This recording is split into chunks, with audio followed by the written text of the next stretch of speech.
ГСП онлайн. Городские новости сейчас.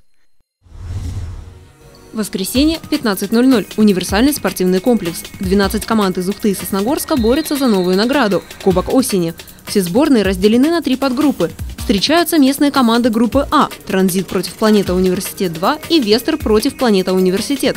В первой игре среди студентов отличился Олег Шишов. У «Транзита» – полевой игрок Андрей Кашуба и вратарь Алексей Морозов.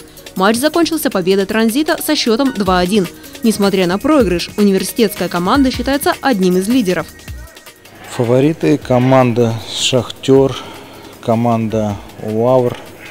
Ну и я думаю, что, наверное, «Планета Университет» поборется. И еще, наверное, поборется команда «Интер» УСГК за призовые места.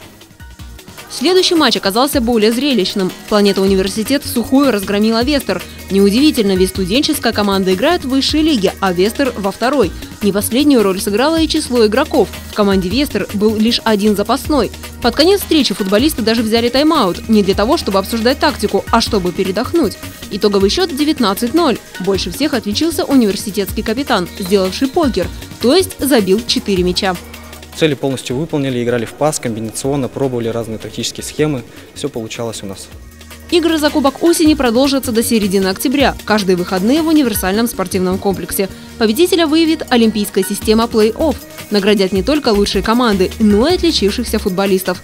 Также в Ухте впервые определят лучшего ассистента, то есть игрока с наибольшим числом голевых передач.